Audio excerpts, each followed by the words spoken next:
Bien qu'elle soit encore jeune, Charlotte termine ses études aux adultes. Motivée, elle a une idée claire en tête. Elle souhaite apprendre un métier concret et entrer rapidement sur le marché du travail. Son parcours la conduit aujourd'hui vers les CFP de sa région, où elle cherche des réponses à ses questions.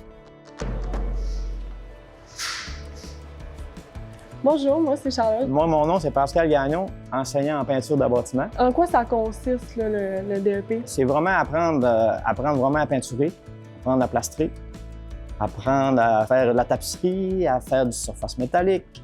En fait, le métier de peintre, c'est vraiment large. Puis en même temps, c'est le fun, il y a beaucoup de femmes qui s'inscrivent en peinture de bâtiment. Ah ouais, c'est quand même surprenant, là. Sinon, c'est quoi les autres profils? On a souvent aussi des gens qui sortent de la retraite pour venir peinturer.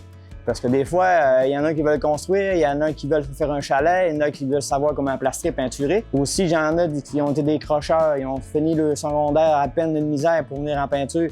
C'est quoi les aptitudes nécessaires pour s'inscrire? Bien, les aptitudes nécessaires, en fait, là, c'est faut que tu sois minutieux, mais en même temps, ça se travaille quand même. Parce qu'une personne va être super bon en peinture, comme il va arriver en plastrage, il va être peut-être moins bon. Sauf qu'en travaillant avec les outils nécessaires, les méthodes de travail, il fait en sorte qu'à un moment donné, il vient l'avoir, tu sais. Puis moi, en plus, je suis à côté d'eux autres, puis je le donne souvent, je dis, regarde, OK, fais-le comme il faut, fais-le comme ça. Quels sont les prérequis scolaires nécessaires pour s'inscrire? Ça prend un secondaire 3 général. Français, maths, anglais. La formation dure 900 heures, donc c'est sur 8 mois. Le ratio théorie-pratique, ça ressemble à quoi? Je te dirais, c'est 10 théorie et 90 pratique. Je donne toujours ma théorie le matin. Après ça, ce qu'on fait, c'est que quand j'ai fini ma théorie, on s'en va justement en pratique. D'ailleurs, je t'ai préparé un exercice à faire avec moi. C'est parfait. En fait, je vais te montrer la première couche.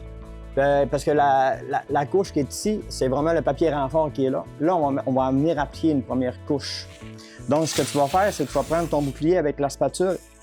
Tu vas prendre le plâtre comme ça ici et tu vas venir l'appliquer comme ça. Quand on vient l'appliquer, on fait juste peser et plus que je vais descendre, plus que je rentre ma spatule par en dedans.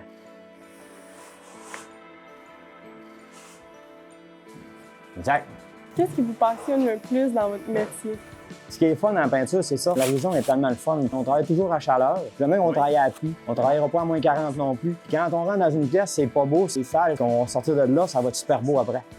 Là, c'est ça qui est plaisant. Quand on finit notre DEP, où on peut aller porter notre CV, dans quel genre d'entreprise? Le dernier module qu'on appelle intégration au marché du travail qu'on donne, les syndicats viennent nous rencontrer. Parce que quand vous allez avoir fini l'école, vous allez avoir votre attestation, vous allez avoir votre 150 heures de votre employeur, puis vous êtes engagé tout de suite, parce que d'instinct-ci, c'est quasiment 100 de placement. Puis en plus, ce qui est avantageux, l'étudiant, quand il vient ici à l'école, on lui donne un crédit de 1350 heures. Donc, il reste juste 650 heures à avoir pour tomber apprenti 2.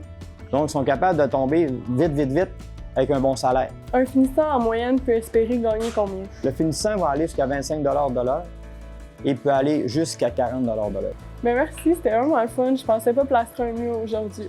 Ben, ça me fait vraiment plaisir. Merci beaucoup.